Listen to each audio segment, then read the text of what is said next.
قرون وسطی میں یورپ کا بیشتر حصہ بیابان یا بے راہ جنگل تھا، جا بجا دلدلے اور غلیظ جوہر تھے۔ لندن اور پیرس کے گلیوں میں فضلے کے ڈھیر لگے ہوتے، سالہ سال ایک ہی لباس پہنے رکھتے۔ نہانا اتنا بڑا گناہ تھا کہ جب پاپائے روم نے سسلی اور جرمنی کے بادشاہ فریڈرک ثانی پہ کفر کا فتویٰ لگایا کہ وہ ہر روز مسلمانوں کی طرح غسل کرتا ہے، اس بادشاہ نے اشبیلیہ کے گورنر کو بھی اس لیے معزول کر دیا تھا کہ وہ مسلمانوں کی طرح روزانہ ہاتھ منہ دھوتا ہے۔ فرانس کے ایک دریا ساون کے کنارے انسانی گوشت کی کتنی دکانیں تھیں، اور ایڈز جیسے وائرس کیسے پھیلا۔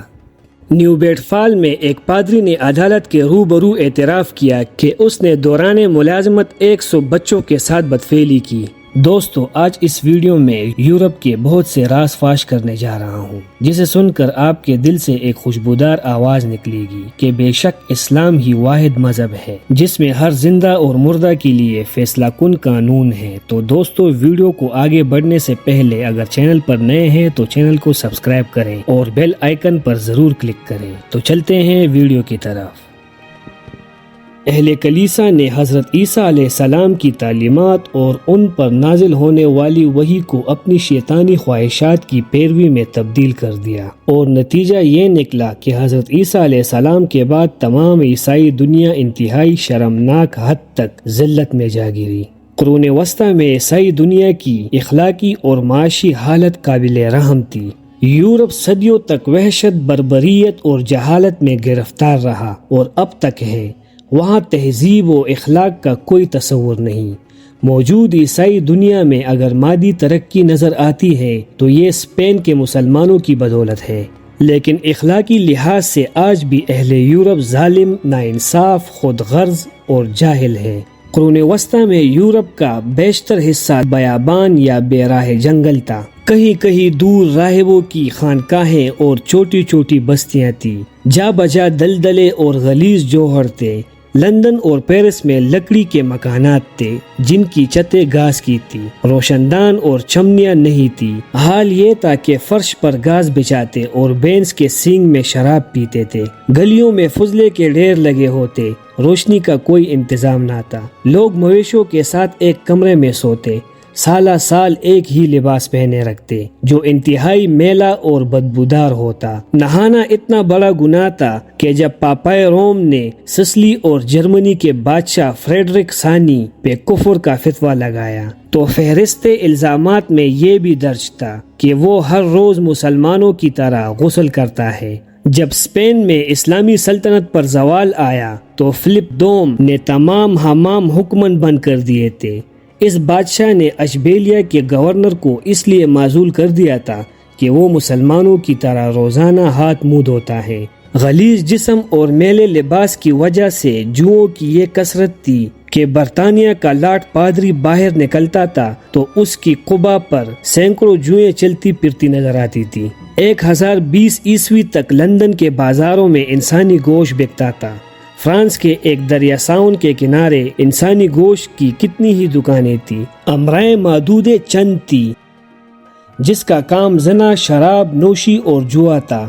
جاگیرداروں کے قلعے ڈاکوؤں کے اڈے تھے جو مسافروں پر چھاپے مارتے اور زرفدیہ وصول کرنے کے لیے انہیں پکڑ لاتے۔ بے گناہوں کو ناکردہ گناہوں کی اکثر سزائیں یوں دی جاتی کہ پاؤں کے انگوٹھوں کو رسی سے باندھ کر الٹا لٹکا دیتے۔ یورپ کے ڈاکو آدم خور ہوا کرتے تھے، وبائیں عام تھی، ان کے پادری فریب اور جعلسازی سے کام لیتے تھے۔ اس میں مذہب کا کوئی قصور نہیں ہے، بدفطرت انسانوں کا قصور ہے جنہوں نے شیطان کی اطاعت میں اللہ کے صاف ستھرا احکامات بدل کر غیر انسانی اخلاقیات بلکہ بد اخلاقیات میں تبدیل کر دیا۔ موسیو لیبان ایک فرانسیسی مورخ لکھتا ہے کہ جب صلیبیوں کی فوج کسی طرف جاتی تو تمام دیہات قصبات میں قتل و غارت کا بازار گرم کر دیا جاتا، یہاں تک کہ جو انسان نظر آتا اسے مار ڈالتے۔ ان کا ایک شغل یہ بھی تھا کہ جو بچہ ہاتھ آتا اس کی تکہ بوٹی کر کے آگ میں پھینک دیتے۔ معمولی سے جرم کی بنا پر فوج کے سپاہیوں کو ذبح کر دیا جاتا اور اس کا گوشت بھون کر باقی فوج کو کھلا دیا جاتا۔ یہ لوگ عورتوں، مردوں، بچوں، یہودیوں، عیسائیوں، مسلمانوں سب کو مارتے اور بعض دفعہ ایک رسی میں باندھ کر کئی لوگوں کو پھانسی دی جاتی۔ یہ حال تھا کہ اس وقت کے مہذب ترین مذہب یعنی عیسائیت کو ماننے والوں اور ان کے مذہبی پیشواؤں کا برطانیہ، جو اس وقت دنیا بھر میں سب سے زیادہ ترقی یافتہ ہونے کا دعوے دار ہے، صرف 250-300 سال پہلے تک غلاموں کی خرید و فروخت کا سب سے بڑا مرکز تھا۔ یہاں غلام عموماً 5 شلنگ فی گز کے حساب سے مل جاتے۔ یہاں کلیسا کو کتابیں ناپسند تھی اور لکھنے والوں کو کلیسا کے حکم سے چیرنگ کراس اور ٹیمپل بار پر کاٹ مار کر سنسار کر دیا جاتا۔ تاریخ میں مشہور ہے کہ اس زمانے میں لندن پانسیوں کا شہر کہلاتا تھا اور پادریوں کے احکامات حرف آخر ہوا کرتے تھے۔ ان مظالم سے تنگ آ کر کوئی شخص عیسائیت کا ترک کرنے کا خیال دل میں لاتا تو اسے اذیتناک سزائیں دی جاتی، اور نئے لوگوں کو عیسائی بنانے کا طریقہ دعوت و تبلیغ کی بجائے یہ تھا کہ شارلیمان نے جرمنی کے قبیلہ سیکسنس کے 4000 افراد کو پکڑ کر عیسائیت ان کے سامنے پیش کی۔ انہوں نے انکار کیا تو سب کو قتل کر دیا۔ شاہ اسپین فریڈینڈ اور ملکہ ایزابیلا کی تحریک استباغ، جسے انگریزی میں انکویزیشن کہتے ہیں، بہت مشہور ہے، جس کے تحت اسپین کے لاکھوں مسلمانوں کو زبردستی عیسائی بنانے کے لیے زندہ جلانے کی مہم چلائی گئی تھی۔ مذہب کی تمام تر ڈور پاپائے روم کے ہاتھ میں تھی۔ ہر وہ عیسائی کافر تھا جو کلیسائی ذہن سے بالا تر ہو کر سوچتا، علمی کتابیں لکھتا یا کوئی بھی نیا کام کرتا تو اسے انکویزیشن کی عدالت سزا دیتی۔ پاپائے روم کی اس عدالت نے اپنے قیام کے پہلے سال 2000 اشخاص کو زندہ جلا دیا اور 10 برس میں 70,000 افراد کو آگ میں پھینکا۔ فرانس کی مشہور زمانہ حریت پسند خاتون جون آف آرک بھی 1431 عیسوی میں اسی سزا کا شکار ہوئی۔ ان کی علمی دشمنی کا یہ عالم تھا کہ ساری عیسائی دنیا کے لگ بھگ 60 لاکھ کتابیں جلائیں۔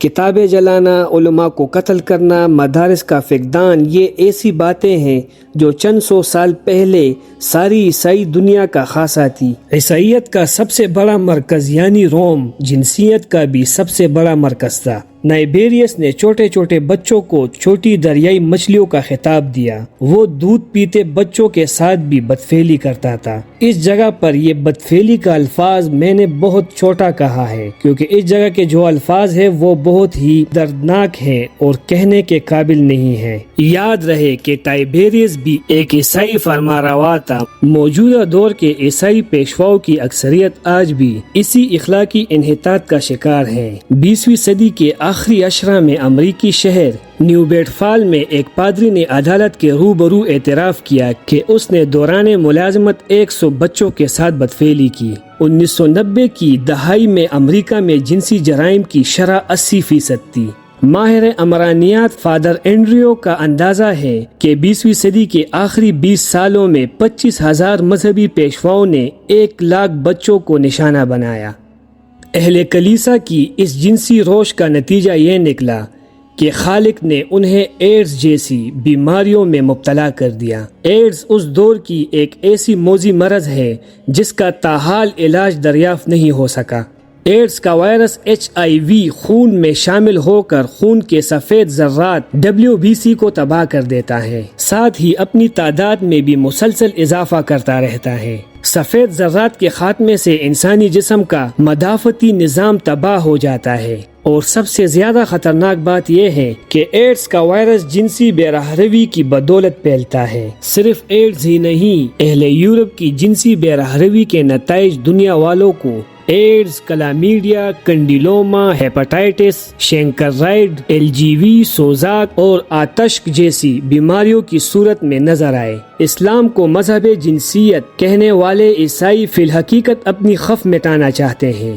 حقیقت یہ ہے کہ دنیا کا نظام بگاڑنے میں جس قدر حصہ نام نہار مسیحیت نے لیا ہے، کسی اور قوم کو نصیب نہیں ہوا۔ آج اہل یورپ اپنی اخلاقیات کو معیار مان کر اہل اسلام پر چڑھ دوڑے ہیں، جبکہ ان کی اخلاقیات اس وقت انسانی تاریخ اور روئے زمین کی بری ترین اخلاقیات یعنی ایتھکس ہیں۔ اس وقت امریکہ پوری دنیا کا نظام درست کرنے نکلا ہے، جبکہ اسی ملک کا ایک سابقہ حکمران بل کلنٹن 20ویں صدی کے اختتام میں دنیا کے بدنام ترین جنسی سکینڈل میں ملوث ہوا۔ ہم دعا کرتے ہیں کہ اللہ تعالی باشندگان زمین کو اس شیطانی اخلاقیات سے محفوظ رکھے، آمین۔ تو دوستو اگر معلومات اچھی لگے تو ویڈیو کو لائک اور چینل کو سبسکرائب کریں اور صدقہ جاریہ سمجھ کر شیئر ضرور کریں۔ والسلام۔